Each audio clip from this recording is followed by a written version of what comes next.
अवधूत चिंतन श्री गुरुदेव दत्त. जय जय रघुवीर समर्थ. श्रीराम समर्थ. सद्गुरु चरणांना नतमस्तक होऊन आपण या निरूपणास सुरुवात करूया. मायबाप सज्जनांचे स्वागत आहे. आज आपण एका वेगळ्या विषयावर बोलणार आहोत. वेगळा विषय म्हणजे गरुड पुराण एका आदर्श पत्नीबद्दल काय सांगतं. नक्की आपल्या आयुष्यामध्ये येणारी पत्नी आहे ना, ती नक्की असावी कशी. ती प्रत्येक पत्नी आदर्शच असते का बरं? असं अजिबात नाही ना. क्वचित पत्नी असतात की नवऱ्याला आहे ना व्यवस्थित सांभाळून घेतात, तिला आदर्शच पत्नी म्हणतात ना. तुम्ही कधी विचार केला आहे का की एका पगारामध्ये अगदी साध्या घरामध्ये एक कुटुंब आनंदामध्ये नांदत असतं, तिथे समृद्धी असते, मुलांवर चांगले संस्कार असतात, आणि दुसरीकडे जिथे लाखो रुपये असतात, आलिशान बंगला आहे, जिथे फक्त कटकटी, आजारपण, मानसिक अशांती हे का असते बरं? याचं उत्तर आहे ना, साक्षात भगवान विष्णूंनी गरुड पुराणामध्ये दिलं आहे. भगवान विष्णू गरुड देवाला म्हणतात, हे खगेश्वरा, ज्या घरामध्ये एक आदर्श पत्नी असते ना, तिथे मला स्वतःला वैकुंठातून येऊन राहावंसं वाटतं. एक स्त्री घरामध्ये स्वर्ग बनू शकते, किंवा तिची एक चूक आहे ना घराला नरकामध्ये लोटू शकते.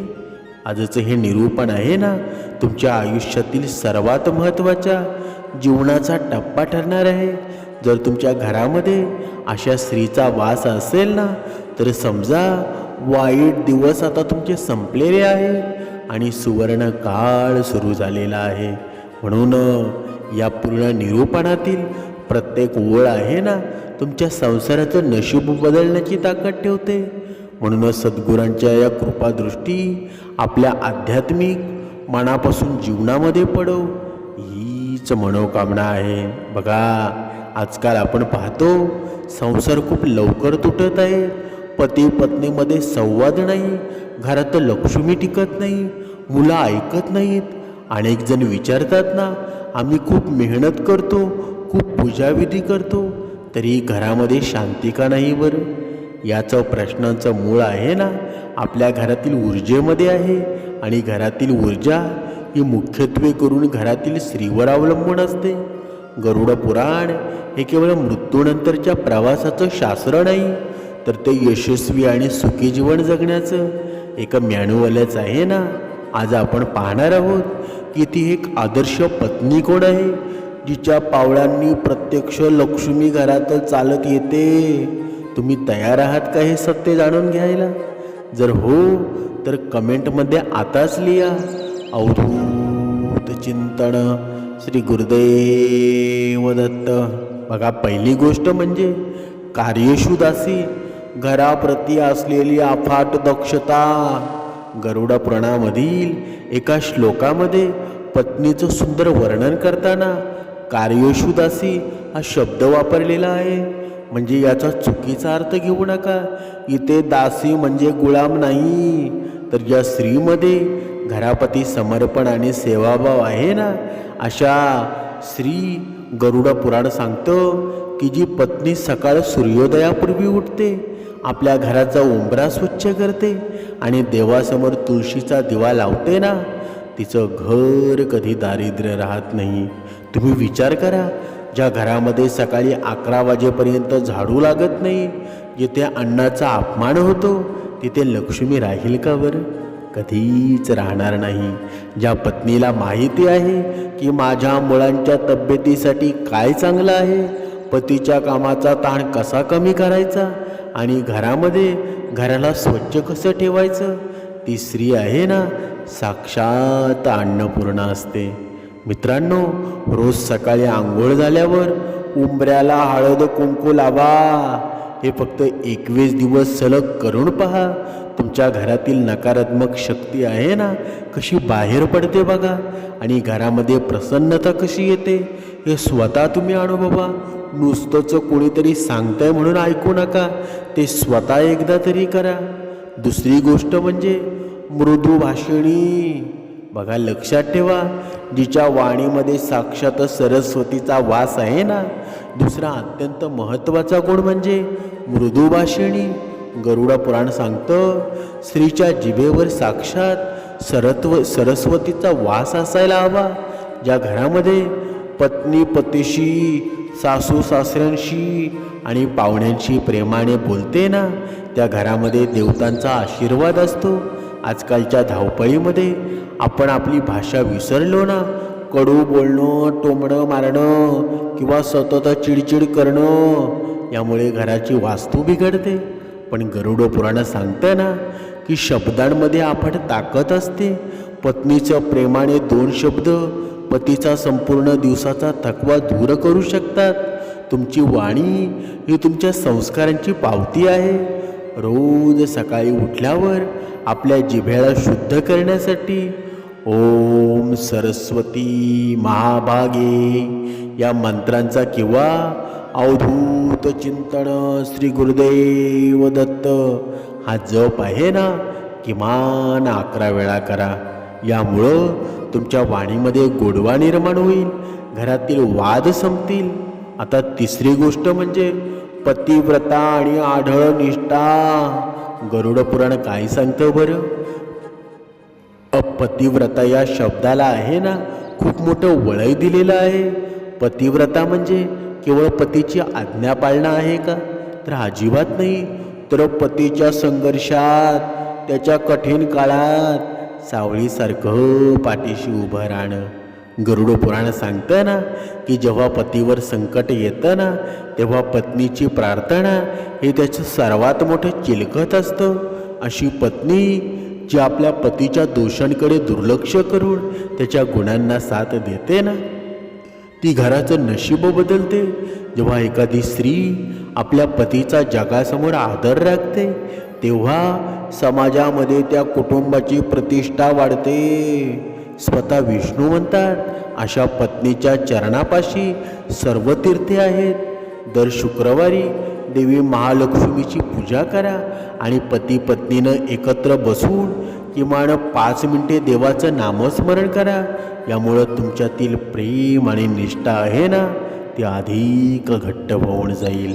बघा, आता चौथी गोष्ट पाहूया, धर्मपरायण, जी घराची आध्यात्मिक गुरु आहे. चौथा आणि सर्वात शक्तिशाली गुण म्हणजे धर्मपरायणता. गरुड पुराणानुसार स्त्री ही घराचा आध्यात्मिक आणि आधारस्तंभच असते ना. तिने केलेले व्रत असोत, तिने केलेले उपवास असोत, तिची भक्ती ही फक्त तिच्यासाठी नसते, तर ती 7 पिढ्यांच्या उद्धारासाठीच असते ना. ज्या घरामध्ये स्त्री दररोज देवाचं नाव घेते, संकष्टी एकादशीचं महत्त्व जाणते आणि आपल्या मुलांवर कुळधर्म, कुळाचार यांचे संस्कार करते ना, ते घर साक्षात मंदिर बनतं. आजच्या काळामध्ये मुलं बिघडत आहेत कारण घरातील भक्ती कमी झाली आहे. पण ज्या घरामध्ये सद्गुरू चरित्र वाचलं जातो, अवधूत दत्तगुरूंचं नामस्मरण ऐकलं जातं, तिथे नकारात्मक शक्ती कधी प्रवेश करू शकत नाही. घरामध्ये किमान एकदा तरी दत्तगुरूंची धून लावायला सांगा, तेव्हा आपलं घर शुद्धीकरण होतं. आता पाचवा गुण पाहूया, काटकसर आणि लक्ष्मीचं व्यवस्थापन. गरुड पुराण सांगतं ना, हे व्यावहारिक देखील आहे. त्या स्पष्टपणे सांगितलेलं आहे की जी पत्नी अन्नाची नासाडी करत नाही आणि पतीच्या कष्टाच्या पैशाचा योग्य वापर करते, तिथे लक्ष्मी स्थिर राहते ना. जी स्त्री कर्कश नाही तर काटकसर आहे, ती संकटाच्या काळासाठी नेहमी तयार असते. अन्नाचा प्रत्येक कण आहे ना, हा विठ्ठलाचा प्रसाद मानून जो ग्रहण करतो, त्याच्या घरामध्ये कधीही अन्नाची कमतरता भासत नाही. स्वयंपाक करताना नेहमी देवाचं नाव घ्या. जेवणात चव तर येईलच, पण ते अन्न प्रसाद बनून जाईल, ज्यामुळं घरातील लोकांचे विचार शुद्ध होतील ना. बघा, आता मी तुम्हाला एक अशी कथा सांगणार आहे जी ऐकून तुमच्या डोळ्यामध्ये पाणी आल्याशिवाय राहणार नाही. ही कथा आहे ना एका साध्या गावातील सुलोचना नावाच्या माऊलीची. म्हणजे सुलोचनाचे पती विनायक खूप कष्टाळू होते, पण त्यांचं नशीब त्यांना साथ देत नव्हतं. सतत नुकसान, आजारपण, गरिबी यामुळे विनायक हताश झाले होते. एकदा तर त्यांच्या घरामध्ये खायला दाणासुद्धा नव्हता.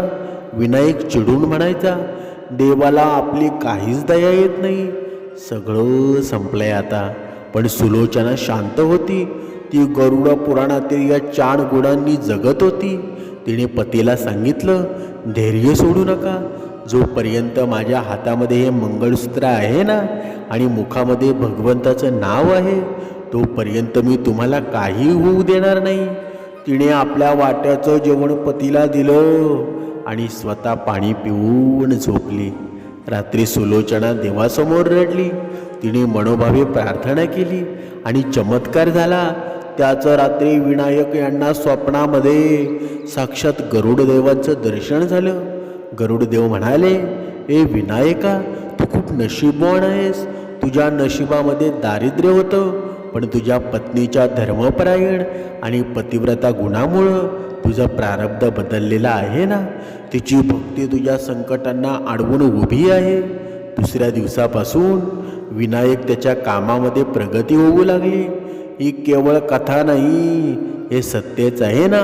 आजही अनेक अशा सुलोचना आहेत ज्या आपल्या शांत स्वभावानं आणि भक्तीच्या घराचा डोळारा पिळत आहेत. जर तुमची पत्नी अशी असेल तर तिचा अपमान कधीही करू नका, कारण ती तुमचं रक्षण तर कवच आहे आणि तुमचा रक्षणार्थ आहे ना, ती वेळोवेळी उभी राहते. गरुड पुराणातील हे अमूल्य ज्ञान आहे ना, ते आपल्याला आज मिळालं. एक आदर्श पत्नी ही घराचं नशीब असते. जर तुमच्या पत्नीमधले यातील 2 जरी गुण असतील ना, तर समजा तुमच्यावर देवाची मोठी कृपा झालेली आहे. आता इथे बहुतेक स्त्रियांना वाटेल, की आदर्श पत्नीच का हवी बरं, आदर्श पुरुष नसतो का बरं. बघा, जेव्हा आदर्श पत्नी असते ना, तर पत्नीला जेव्हा पुरुषसुद्धा चांगला असेल ना, तेव्हा ती स्त्री आदर्श बनत असते. म्हणजेच जर स्त्रीमध्ये 50% जर गुण असतील ना, तर पुरुषाचे सुद्धा 50% गुण तिच्यामध्ये असायला हवेत, तेव्हा ती आदर्श स्त्री बनत असते ना. म्हणून प्रत्येक स्त्रीला एक सांगणं आहे. बघा, आपला पती पूर्ण दिवस घरामध्ये नसतो, पैसा कमवण्यासाठी कामावर जातो.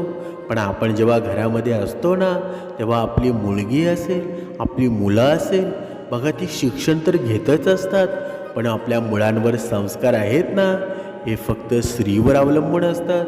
जेव्हा आई ते संस्कार करेल तेव्हाच ते संस्कार होत असतात.